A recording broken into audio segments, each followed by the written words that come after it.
د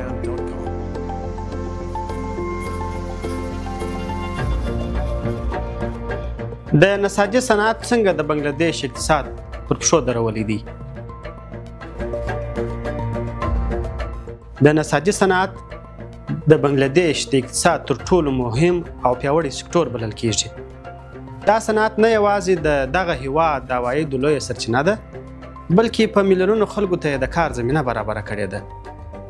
اوس پوښتنه دا ده چې دا صنعت څنګه د بنگلادېش اقتصاد پیاوړی کړی دی؟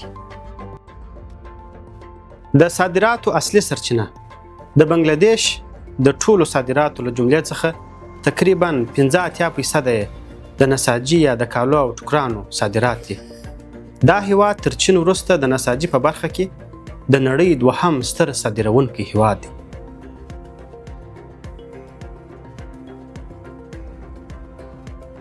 د کارموندنې ستر فرصت په بنگلادېش کې نساجي صنعت تقریبا 4 میلیونه کسانو ته په مستقیم ډول د کار زمینه برابره کړې ده چې ډیری یې ښځې دي.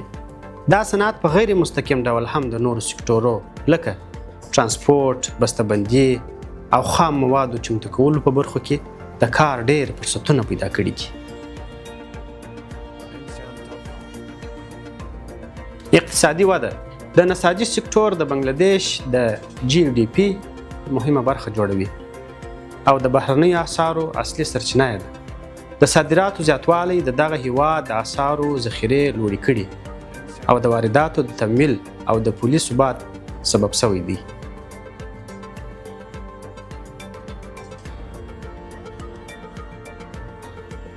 د پانګونې جلب د نساجي صنعت له امله بنگلادېش د نړیوالو پانګوالو پام ځان ته اړولی، ځکه ارزانه کاري ځواک، پراخ تولید او صادراتي سیاستونه پانګوالو ته ګټور تمام شوي دي.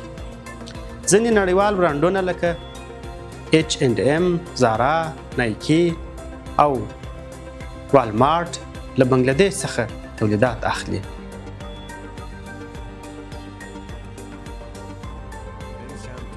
د اقتصادي بنسټونو جوړېدل د نساجي صنعت په بنگلادېش کې پراخې فابریکې، صنعتي پارکونه او زیربنایي پروژې رامنځته کړي.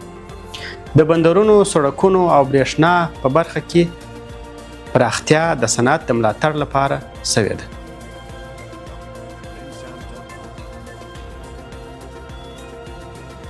پایله: نساجي صنعت د بنگلادېش د اقتصاد ملا تیر ګڼل کیږي. دا صنعت د نوموړي هیواد لپاره د صادراتو، کارموندنې او اقتصادي ودې یو جامع ماډل وړاندې کړی دی. د دغه صنعت دوامدار ملاتړ، نوښت او نړیوال معیارونو ته رسیدل د بنگلادېش لپاره لا ډېر فرصتونه پیدا کولی شي.